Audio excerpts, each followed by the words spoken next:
Olá, seja bem-vindo ao Estação Cidadania, um podcast do DEDS, Departamento de Educação e Desenvolvimento Social da Pró-Reitoria de Extensão da Universidade Federal do Rio Grande do Sul. É uma universidade que foi pensada do modo ocidental, sabe? Ela não é feita para nós, não está preparada para receber negros e indígenas ocupando um espaço que por anos é negado a gente, é um espaço que nos é roubado. A gente teria que ter obrigatoriedade de representação indígena, negra, quilombola dentro do conselho universitário, né? Se tem essas comunidades que fazem parte da universidade, por que não tem uma representação permanente, né? Então chega de os outros estarem falando pela gente. Então quando se trata de nós assim, realmente a gente tem que botar a cara e falar. Eu sempre falo assim que dentro da minha aldeia eu não preciso lutar contra o racismo, dentro da minha aldeia não preciso me proteger de nada, sabe? Mas aí a partir do momento que eu adentro a universidade, eu automaticamente já tenho que estar lutando contra isso, sabe? Não é uma questão de escolha, eu vou escolher ser militante, eu vou escolher lutar contra o racismo. Não, porque você não tem escolha, você acaba vivenciando isso todos os dias. E o modo branco de viver, ele é muito individualizado. Cada um tem a sua, cada um com o seu problema, cada um com isso. E a gente não, a gente compartilha do mesmo problema. Então, o nosso modo de viver, ele é coletivo. Meu nome é Anselmo Berté, eu sou um homem negro, tenho bigode, cavanhaque, cabelo curto cortado dos lados. Estou usando uma camisa azul, ao meu fundo tem uma parede branca, né, uma cortina branca. E neste episódio de Estação Cidadania, a gente vai conversar um pouco sobre o ingresso, adaptação, luta e representação indígena dentro da universidade. Além de falar sobre algumas pautas recentes, como a conquista e a situação da Casa Estudante Indígena e a representação no DCE e no Conselho Universitário. Para falar um pouco com a gente sobre isso, a gente está aqui com a Tailine Caingangue, que ela faz odontologia na URGS, e ela também é uma das coordenadoras do DCE e é representante estudantil no Conselho da Universidade. Seja muito bem-vinda, Tailine. Obrigada. Eu sou Tailine, eu sou indígena do povo Caingangue e curso odontologia na URGS, como o Anselmo colocou. Eu tô com o cabelo curto, tô usando uma camiseta preta e tô com um óculos de armação redonda. Ao meu fundo tem uma parede amarela com algumas maletas, ecobags e artesanatos pendurados. Tailine, para a gente começar, né, eu queria muito perguntar sobre a gente também sabe todo o processo que foi para os estudantes indígenas conseguirem a conquista, né, da Casa do Estudante Indígena dentro da universidade. Era uma luta de anos, né, principalmente focada nessa questão da maternidade, né, de como isso impactava a vida de vocês, de terem que ficar muitas vezes distantes dos filhos. E era uma luta de anos que, enfim, em 2022 a gente conseguiu fazer ali onde era a antiga creche, foi feita a Casa Estudante Indígena. Mas eu queria perguntar qual é a situação atual que vocês têm, né, na Casa Estudante Indígena, na SEI, e como é que está sendo para vocês, como é que foi esse processo de adaptação e como é que está sendo agora a vida ali na SEI. Sim. Como todos sabem, né, ou pelo menos eu creio que a maioria, sim, a Casa do Estudante, ela é uma luta de anos, né, que veio sendo travado dentro da universidade. Aí, há muitos anos atrás, se vinham criando documentos, debates sobre, e a casa ela nunca saiu do papel, né? Então, em março do ano passado, de 2022, a gente iniciou uma retomada, né, do espaço ali perto da reitoria do antigo prédio da SMIC e ficou acampado, né, 22 dias, travando essa luta contra a universidade, né, que é uma garantia nossa, né, um direito nosso, que a nossa vivência dentro da universidade ela seja respeitada, né, que não apenas a universidade garanta nosso acesso, mas também a nossa permanência, né, que somos diversos povos, temos culturas diferentes e que não se adequavam, né, nas casas dos estudantes. Então, é um choque também cultural, né, que a gente tem. A gente tem o nosso modo de viver coletivamente, a gente tem nossos rituais, a gente tem a nossa forma de vivência diferente e que não se encaixam em outro contexto. Então, a gente precisava da casa do estudante, né? Então, principalmente também com o foco nas mães, né? Estudantes indígenas, mães, pais, que não podiam ficar com os seus filhos, né? Tinham que deixar nas aldeias, muitas vezes abandonavam os cursos em função disso, porque não podiam ter os filhos. Você vê já relatos, casos de onde também, quando se tinha, as crianças sofriam algum tipo de repressão, tinham que ficar escondidos, porque não é permitido, né? A universidade simplesmente fechava os olhos para isso, mas por lei não é permitido a entrada de crianças dentro das casas dos estudantes universitários. Então, a gente tem essa necessidade, assim, de, quanto indígenas, eu creio que não indígenas também, de ter sempre, né, seus filhos perto, assim, para estar acompanhando essa vivência dentro da universidade, que também é um espaço de luta nossa, assim. A gente, quando cresce, já quando nasce, a gente já está nesse meio de luta. Então, na universidade, ela não é um espaço diferente, assim, para nós, além de ser um espaço conquistado nosso com muita luta. E para a gente estar permanecendo aqui também é questão de luta. Então, os nossos filhos têm que estar presentes com nós dentro desse espaço que é um território indígena, né? A universidade ela é território indígena, sim, e eles precisam estar dando seguimento a essa luta e nos acompanhando, né? Lado a lado. A gente pode ir com eles para aula, a gente pode ir com eles para o restaurante universitário. Então, se deu de modo assim geral, com foco nessa situação das mães terem seus filhos perto, sabe? Aí a gente e se mudou para cá, a gente que também veio fazer, era para ser uma visita, né, quando a gente fez aqui, porque se depender da universidade também, né, a gente ia ficar, creio que mais vários dias lá acampados, quem era um local totalmente insalubre, debaixo de lonas, de sol, de chuva, não tinha uma cozinha decente, então era literalmente um acampamento, sabe? Então, aí a gente pegou, veio aqui e retomou esse espaço também, sabe? Agora a gente tem toda a dificuldade, né? Toda a burocracia, como sempre, né, na universidade, que a gente precisa ampliar o espaço. Ele já está super lotado, a gente ainda não tem as divisões dos espaços para que outros estudantes possam estar ocupando, né? Aqui, então a gente já está com lotação, e ele a adaptação assim é tranquila, sabe? As crianças ficam bem, ficam pelos arredores aqui, é tranquilo, sabe?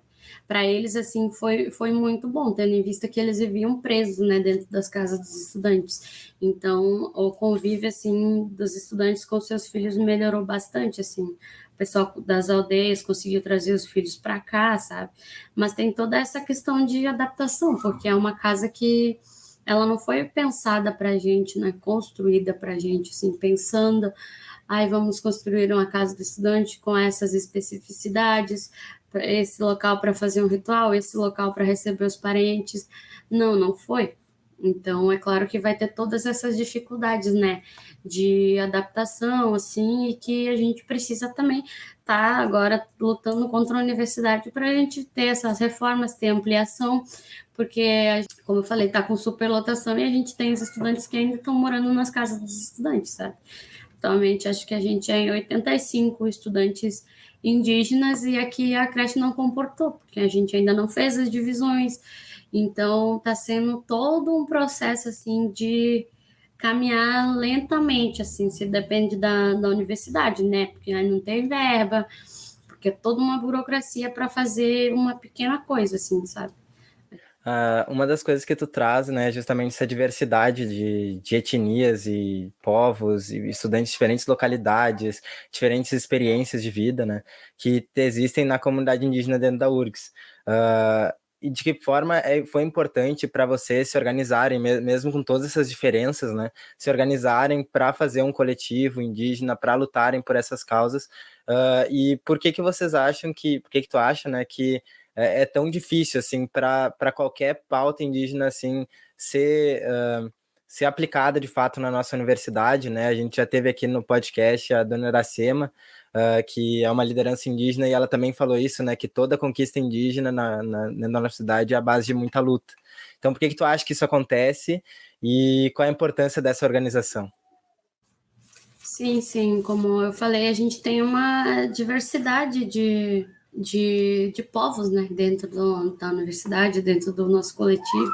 A gente tem pessoas de várias etnias, né, Caigangue, Xoclen, Baré, Potiguara, infinitas, e cada ano chega mais, né, então cada povo tem sua cultura, tem suas vivências e tudo mais, mas quando a gente quando a gente entra na universidade, quando a gente trava uma luta contra a universidade, a gente se torna um só, né? A gente se denomina os povos indígenas, então a gente acaba também sendo um só coletivamente, sabe? E a gente tem muito esse modo de viver coletivamente. Como tu colocou, tudo dentro da universidade ele é a base de luta, principalmente para os povos indígenas, sabe? O nosso ingresso já, ele se deu, né? Pela retomada mesmo, pela ocupação da reitoria por coletivos negros, indígenas, para a gente estar entrando na universidade, né? E ainda assim a gente tem 10 vagas anuais, sim. Sendo uma das melhores universidades do país, a gente tem um processo seletivo específico que contempla 10 vagas somente. Então, as escolhas dos cursos, elas são feitas conforme as demandas das comunidades. Mas nas comunidades a gente precisa de todos os profissionais indígenas. Todos os profissionais indígenas podem estar colaborando ativamente dentro das aldeias. E a universidade não nos dá essa possibilidade de escolha, sabe? A gente escolhe conforme as demandas das aldeias, que necessitam nas aldeias. Então, ainda é muito baixo. E isso, creio que acontece, creio não, tenho certeza, né? Que acontece porque a universidade, ela não é pensada para nós, ela é linda, maravilhosa, né? Nossas falas, uma universidade plural, uma universidade diversa, mas quando tem a pluralidade, quando tem uma diversidade cultural, a universidade ela não sabe lidar com isso, sabe?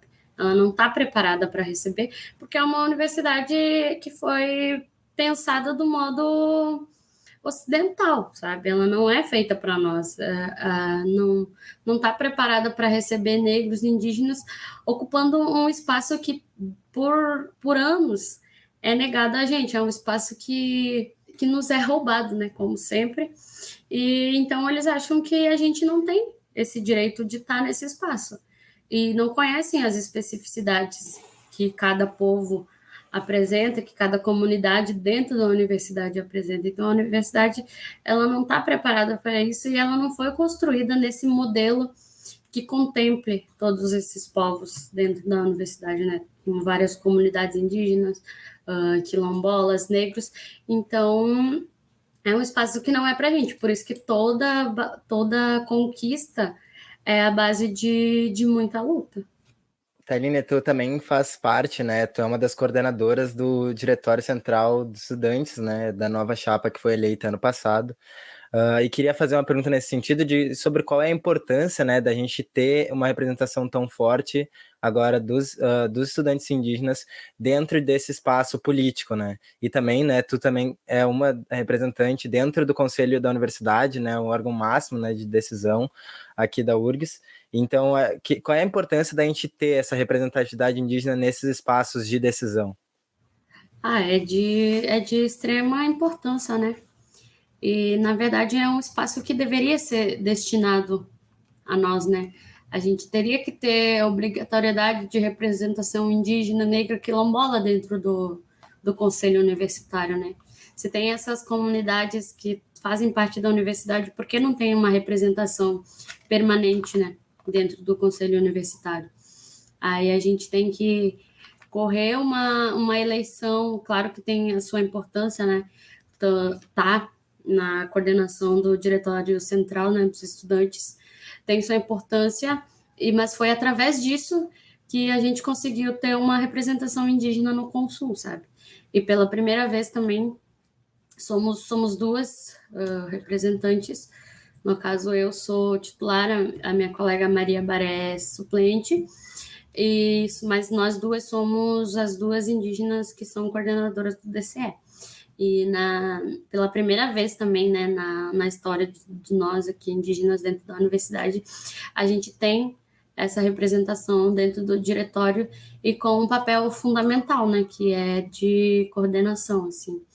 Então, é um espaço político, assim, para a gente extremamente importante, né? Porque que a nossa visibilidade, a gente tem que estar ocupando todos os espaços, porque é só assim que a gente consegue ter a nossa visibilidade, assim a gente consegue alcançar os objetivos que a gente tem para o coletivo e tudo mais. É só através desses espaços políticos, sabe? Mas espaços que a universidade, por si só, ela deveria oferecer para a gente, sabe?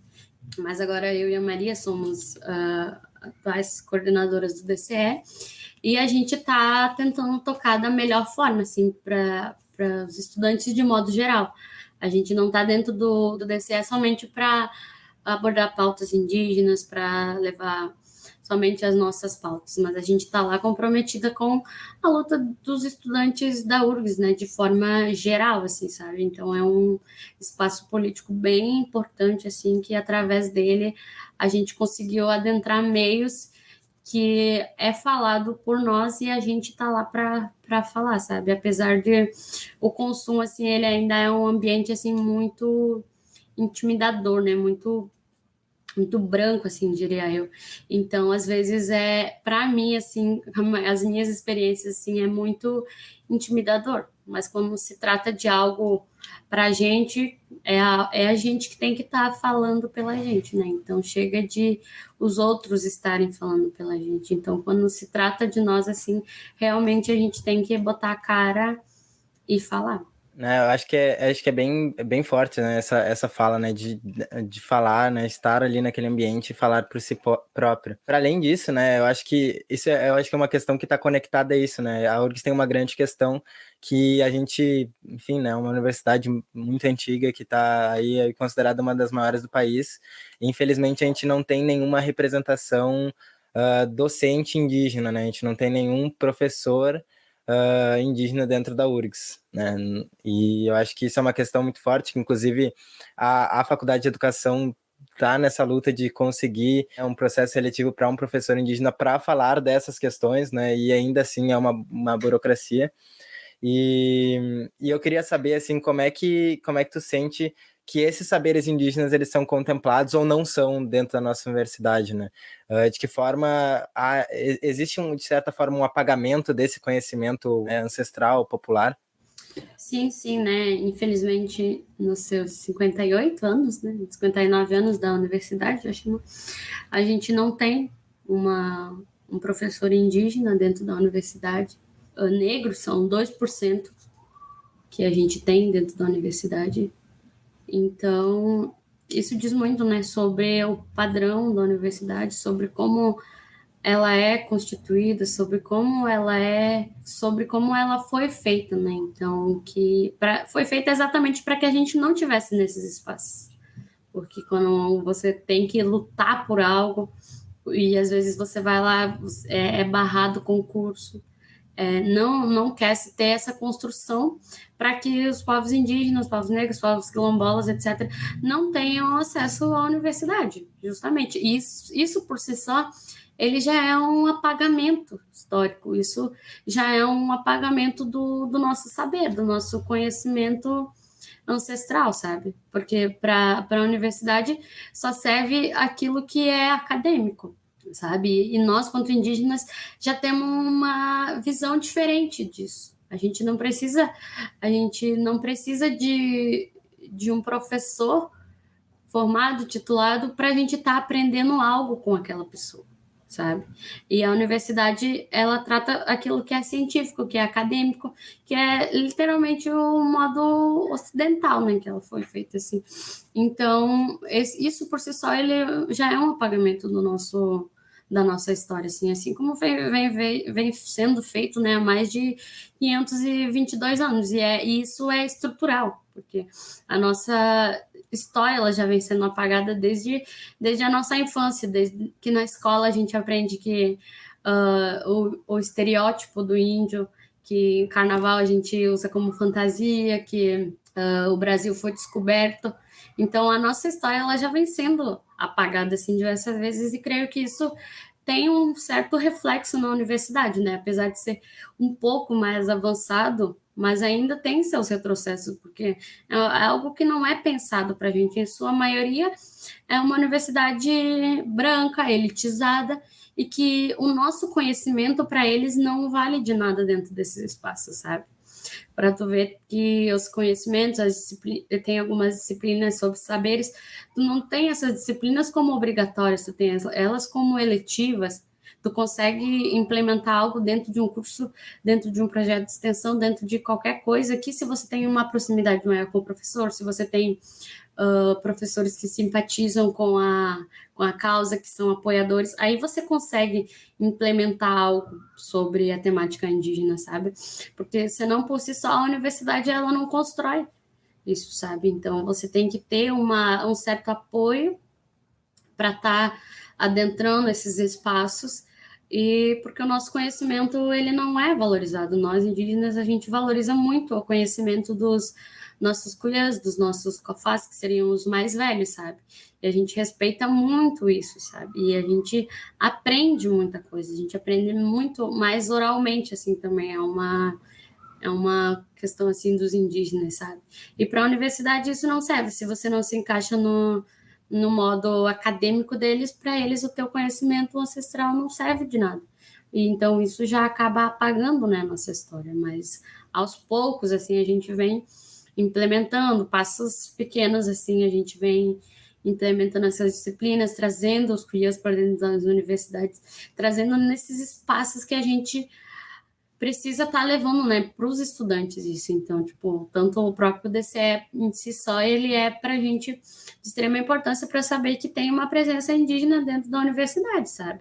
Para que a gente possa realmente estar falando do nosso conhecimento nós mesmos, não algo escrito sobre nós, algo falado sobre nós, mas que a gente está aqui, independente da data, independente todos os dias do ano, estar presente dentro da universidade para trazer esse conhecimento ancestral, sabe? Que os estudantes precisam estar conhecendo, né, essa diversidade, assim, porque a maioria nem sabia que tinha estudantes indígenas dentro da universidade, até se criar o movimento pela Casa do Estudante Indígena, que teve uma grande repercussão. Então, após isso, os indígenas foram muito mais reconhecidos dentro da universidade, sabe? E isso é resultado desse apagamento, né? E a própria questão de não ter nenhum professor indígena dentro da universidade, por si só, ela já é um apagamento, porque não é um espaço que é para os outros, não é um espaço que é de direito nosso. Para nós, para eles, cotas não é direito,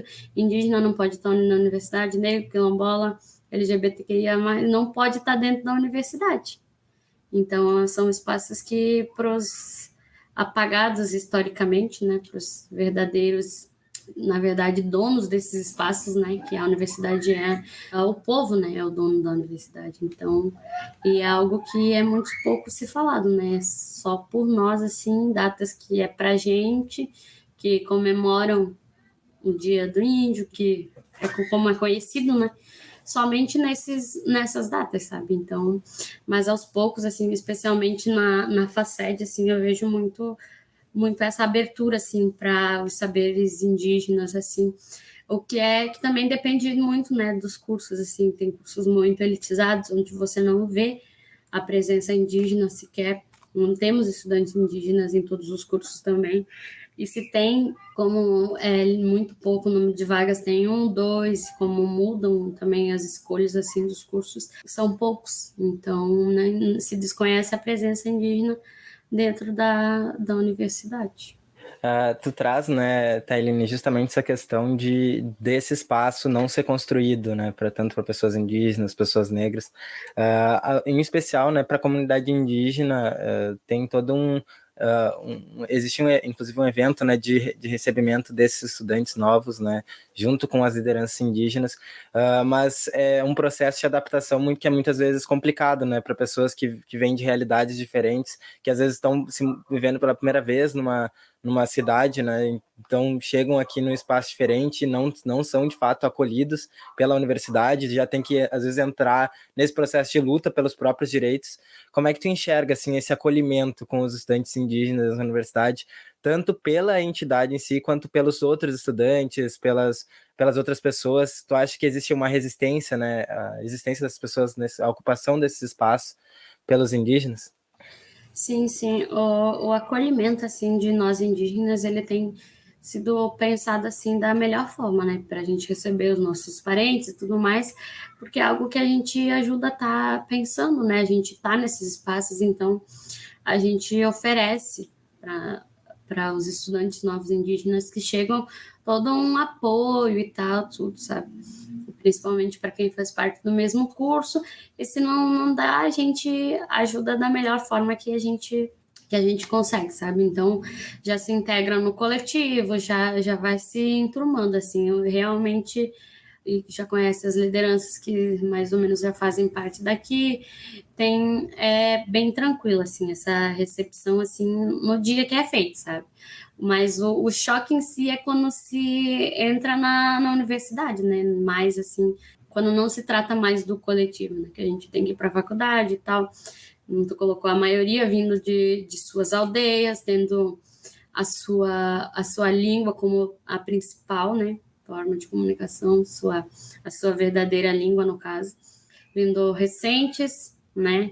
Deixando a sua família, né? Assim como todo mundo. É um processo bem doloroso, assim, bem difícil, assim, de adaptação. E que nos cursos você não tem muito, você não é muito bem recebido, assim, principalmente, como eu coloquei, os cursos que desconhecem a presença de indígenas dentro da universidade. Então, você tem colegas, assim, onde você já não é muito bem-vindo, muitas vezes tem até receio, assim, de falar que é estudante indígena, aí tem a famosa formação de grupos, onde tu já é excluído, assim, por isso que também tem um número de evasão também por conta disso, sabe? Porque tem professores também que também não entendem, assim, as causas, assim, que não são abertos a isso, então é um choque cultural, assim, bem grande, sabe? Que a gente sai do nosso espaço e você vem para um espaço novo, assim, aberto, como eu sempre falo, assim, que dentro da minha aldeia eu não preciso lutar contra o racismo, dentro da minha aldeia eu não preciso me proteger de nada, sabe? Mas aí, a partir do momento que eu adentro a universidade, eu automaticamente já tenho que estar lutando contra isso, sabe? Não é uma questão de escolha, eu vou escolher ser militante, eu vou escolher lutar contra o racismo. Não, porque você não tem escolha, você acaba vivenciando isso todos os dias. E tem colegas que não aguentam, sabe? Isso afeta muito também o nosso desempenho, porque você vai lá num lugar que você não é bem recebido, um lugar que te excluem, que não conversam com você não vai querer ter vontade de estar naquele espaço, sabe? E na aldeia a gente não tem isso, a gente não precisa estar lutando contra essas coisas que a gente luta dentro da universidade, sabe? Então é uma adaptação bem complexa, assim, sabe? Mas a gente vai conversando, vai indicando quais são as pessoas que a gente conhece dentro dos cursos, assim, e vai se fortalecendo quanto coletivamente. Por isso que a nossa vivência coletiva, para a gente, ela é tão importante, porque a gente vem de uma vivência coletiva dentro das aldeias. E o modo branco de viver, ele é muito individualizado. Cada um tem a sua, cada um com o seu problema, cada um com isso. E a gente não, a gente compartilha do mesmo problema, a gente compartilha de diversas coisas. Então, o nosso modo de viver, ele é coletivo. E esse é o principal choque cultural, sabe? E daí você chega num ambiente que você é excluído, um ambiente que você é obrigado a ser silenciado, sabe? Eu, inclusive, quando eu adentrei na universidade e tal, tu já é julgado como inferior, incapaz, que não é teu espaço. Então, você acaba levando isso para si, sabe? Será que eu não tô, será o que que eu tô fazendo aqui? Será que eu não sou capaz? Será que eu não devia estar aqui? Então, imagina o impacto que isso gera, sabe, para nós estudantes indígenas. Então, realmente, estar dentro da universidade é um ato de resistir todos os dias, sabe? Mas o que fortalece a gente é o nosso viver coletivo e poucas pessoas que a gente encontra na universidade, assim, que seguem esse caminho com a gente, sabe? Então, é bem complicado, assim. Eu, quando eu adentrei, assim, a universidade, assim, eu fui falar que eu era estudante indígena, mais lá pro final quase do semestre, assim, porque eu não fazia, no curso da odonto são 10 cadeiras obrigatórias no primeiro semestre. Aí eu fiz a divisão, né, porque aí estava vindo no processo de adaptação, tudo mais, não conhecia o local, não conhecia nada de Porto Alegre, nunca tinha vindo para cá, então foi um processo bem difícil. Então, para ter essa adaptação, aí peguei metade das cadeiras, e os meus colegas já pegaram todas as cadeiras, né? Então, aí eu não tinha muito contato com eles, como eram poucas disciplinas e tal, eram apenas alguns dias que eu vinha para a universidade, assim.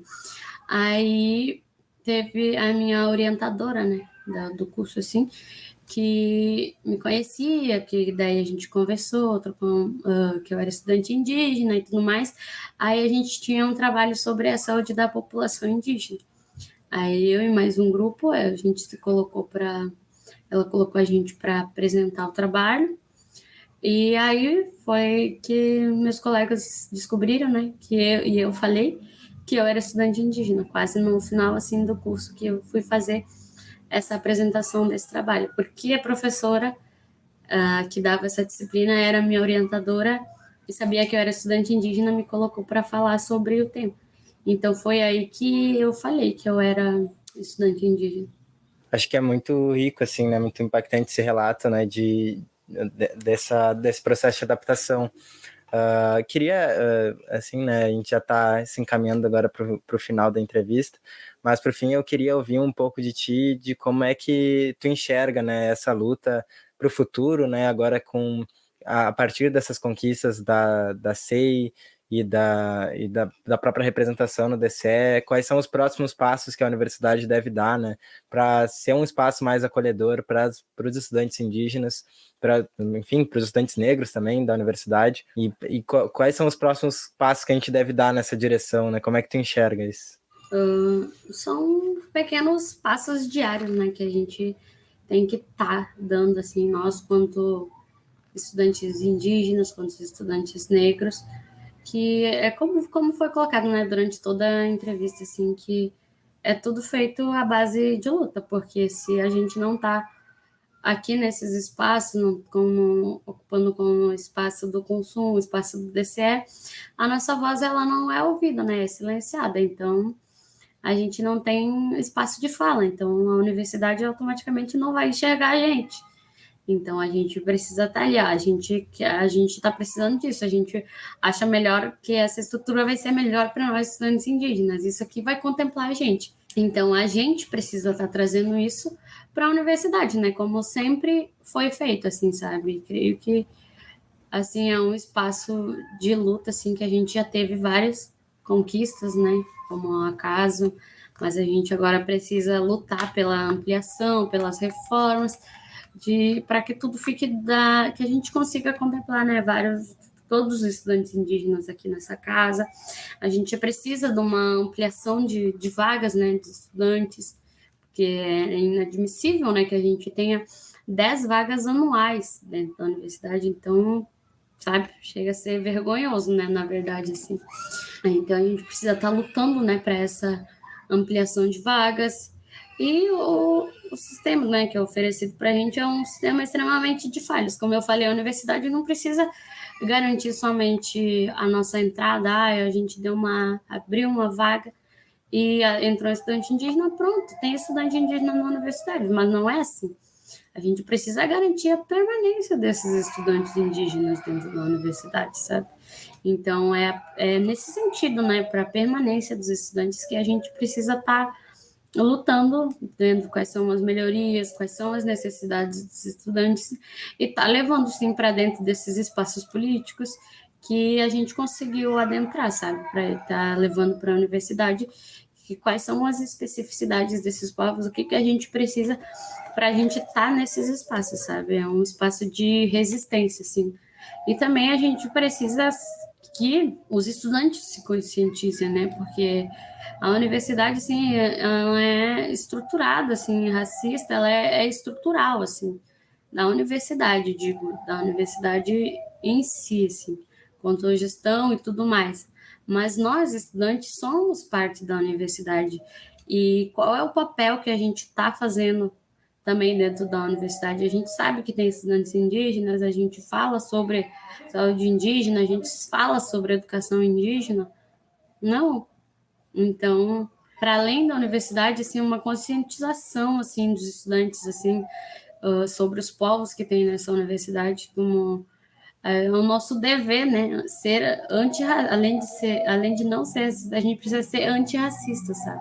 E que a nossa voz sendo transmitida para outras pessoas, ela vai se alastrando, assim, sabe? Então, é de extrema importância e é uma contribuição fundamental, assim, para as nossas lutas contra os estudantes indígenas, sabe? Porque a gente consegue também pela nossa rede de apoio que a gente tem dos estudantes, dos professores, dos técnicos, esse tipo de vitórias nas nossas lutas também, sabe? Porque é fundamental, assim, então, que os estudantes também tenham essa consciência, que tem uma diversidade dentro da universidade e saibam reconhecer, saibam acolher um estudante indígena, sabe? Que o racismo, ele não é só quando é falado, quando ele é agredido. A gente sente um racismo muito velado, assim, também dentro da universidade, sabe? Então, ter estudantes, assim, que tenham uma recepção melhor, que conversem, que saibam das causas, sabe? Assim, que é extremamente fundamental para a permanência, assim, dos estudantes indígenas. Tailine, eu queria te agradecer muito pela tua participação aqui no Estação Cidadania e muito obrigado, né, por estar ocupando, né, esses espaços assim dentro da nossa sociedade. Eu acho que esse espaço de luta ele é muito importante, eu acho, para todos nós, né, que estão negros, indígenas dentro da universidade. E então fica o meu agradecimento tanto pela tua participação quanto pela tua luta. Muito obrigado. Rapaz, a gente que agradece, assim, em nome do coletivo, né? Como eu coloquei, eu aqui não estou falando por mim, né? Eu falo por um coletivo todo, sabe? E esses espaços que vocês nos proporcionam também, para nós é um espaço de luta, né? Que alguém vai ouvir, vai saber da causa, vai comentar com outra pessoa, e assim a gente vai formando essa rede, sabe? Então, para nós, esses meios são extremamente importantes, extremamente necessários para as nossas lutas dentro da universidade, sabe? Então, muito obrigada também pelo convite e qualquer coisa a gente está aí para estar somando nas lutas. O Estação Cidadania também teve a oportunidade de conversar pessoalmente com a estudante de serviço social na URGS, Jaqueline de Paula, de etnia Caingangue. Atualmente ela vive na casa do estudante indígena junto do seu filho e conta pra gente um pouco da experiência de viver na CEI. Jaqueline, como tá a situação atualmente ali na Casa Estudante Indígena, né? Eu conversei com a Tailine, ela me falou algumas coisas sobre não ter espaço para todos os estudantes indígenas ali na casa e ter algumas dificuldades pelo espaço não ser pensado para esse objetivo, né, de acolher os estudantes indígenas. Como está sendo viver ali na Casa Estudante Indígena?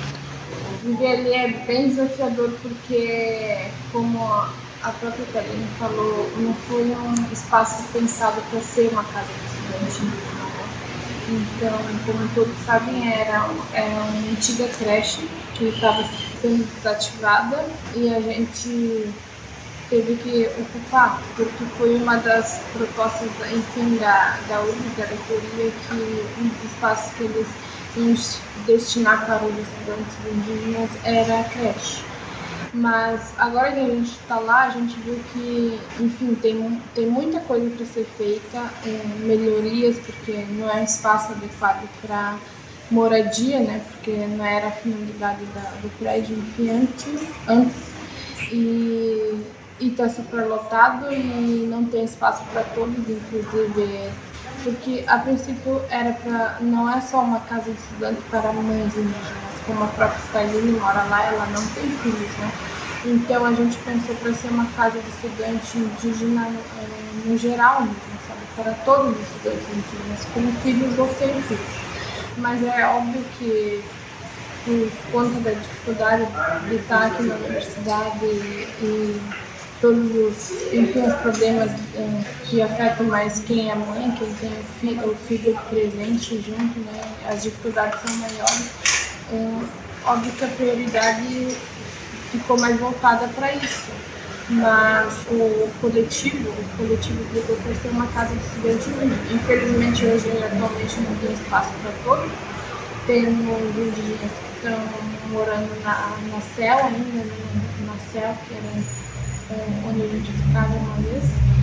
Então, nesse sentido, é uma luta que está apenas no começo, porque a gente conseguiu, mas temos muitas coisas ainda para dialogar com eles, para melhoria do espaço, para ampliação, porque ela está atendendo uma pequena parte do público indígena, não todo o público, entendeu? E o que tu acha que impede, assim, dessas mudanças, essas melhorias terem sido realizadas até agora, né? Por que elas ainda não foram feitas? Então, a gente sempre está em diálogo, pelo menos, com a CAF-PRAE e a FINFRA, né, que cuida da manutenção e da construção, qualquer coisa que a gente está em diálogo, mas é óbvio que, por ser uma universidade federal e falta, enfim, eles têm muitas desculpas, né, que falta recurso, mas o diálogo está tendo. Mas, assim, é para melhorias. A reforma, a gente sabe que pelo menos é um prazo até, se não me engano, até o final do ano para acontecer, mas aí é a reforma não vai dar tantas vagas assim, sabe? Vai dar, se não me engano, pelas contas que a gente fez e o planejamento assim que eles fizeram, vai dar uns 3 a 4 quartos a mais. Então não vai fazer praticamente diferença nenhuma. É claro, para quem já está no espaço vai ser muito bom. E tem toda aquela coisa que a reforma vai acontecer, mas a gente não tem ideia de como vai ser, porque vai ser, enfim, vai ser dentro da nossa casa e vai ter mais dificuldade, né? Porque a gente vai estar lá no espaço e a gente não discutiu ainda como é que a gente vai fazer, se a gente vai sair de lá para fazer essas reformas. Porque é uma reforma que eu acho que é uma reforma grande, né? Porque é mais construção de banheiros, colocar divisórias nos quartos e vai acabar afetando a gente que já está morando lá. E não vai abrir tantas vagas e a ampliação daí é outra discussão que a gente vai ter que retomar, que na verdade a gente já está tendo, mas é uma coisa que eu acho que é a mais longo prazo e não tem previsão. Atualmente, quantas pessoas moram lá? Então, são 22 adultos e 13 crianças, se não me engano, entre idade de 2 a 14. Então, Jaqueline, como tu falou, tem 13 crianças atualmente morando na Casa Estudante Indígena, né? E a gente sabe que essa luta pela Casa Estudante, ela é antiga justamente pela questão das mães indígenas, né? Na Casa Estudante Universitário, né, algumas mães tinham seus filhos lá e tinham que esconder eles muitas vezes, porque isso não era permitido ter crianças lá dentro. E eu queria ouvir de ti, né, como tu é uma mãe também que tem o seu filho na Casa Estudante Indígena, eu queria te perguntar quais são as diferenças, né, nesse ambiente, né, como é para as crianças viver na Casa Estudante Indígena atualmente e quais são as principais diferenças desse espaço anterior, né, que é o CEL, né, a Casa Estudante Universitária. Então, no sentido das crianças, é claro que a CEI, ela foi uma conquista muito grande, né, pelo fato dali, como eu falei antes, ela tinha sido um alvo no mapeamento que as gurias fizeram para possíveis ocupações. Ela era uma candidata boa porque ela tinha todo um espaço, sabe? Um espaço que na CEL não tinha. Então, nesse sentido, eu acho que a CEI, ela assim, para nossas crianças, assim, no sentido de espaço, é óbvio que é muito melhor que lá na CEL. Na CEL, as gurias ficavam com seus filhos escondidos. Era uma luta muito grande, diária, né? E o meu filho nasceu na pandemia, né? Praticamente. Ele nasceu em 2019, era o início da pandemia, e eu provavelmente não teria voltado para URGS para viver na CEL, porque ali é um ambiente que, primeiro, que não é permitido crianças, segundo, que ele não é espaço adequado para crianças, e terceiro, que, enfim, falta de preconceito, tem muito preconceito ali, né? E fora que na casa, na cela, as crianças não conviviam entre elas, né? Por fato de elas praticamente não poder fazer barulho nenhum, porque é uma casa de estudante, né? Então o pessoal lá é muito... tem que ter silêncio ao extremo, assim, sabe? E os quartos eram pequenos, eram divisórias de madeira, tipo, então dava para tu ouvir o que a outra pessoa, talvez, se ela falasse um pouco alto do quarto do lado, tu ouvia tudo praticamente. E aqui na CEI, as crianças, elas conseguem conviver entre elas, sabe? É como se fosse parecido com a vivência que a gente teve na nossa vida, né? De conviver mesmo assim, junto. Que é uma coisa que a CEL ela não proporcionaria para elas. Então, por isso que é muito importante um espaço. É óbvio que a gente pensa assim, em um espaço criado do zero para os estudantes indígenas. Mas a gente sabe que isso leva tempo e eu quero muita luta, a gente já está nisso, mas por uma coisa mais emergencial, a CEI agora ela está sendo primordial para a nossa permanência aqui na UF. Principalmente para as mães indígenas, né? Como eu disse, tem estudantes que não são mães lá, mas para as mães indígenas ela é primordial para a permanência nossa aqui na UF. Assim, termina mais uma Estação Cidadania. Muito obrigado pela sua presença. Acompanhe o DEDS pelo site e pelas redes sociais. Nos vemos no próximo episódio. Até mais.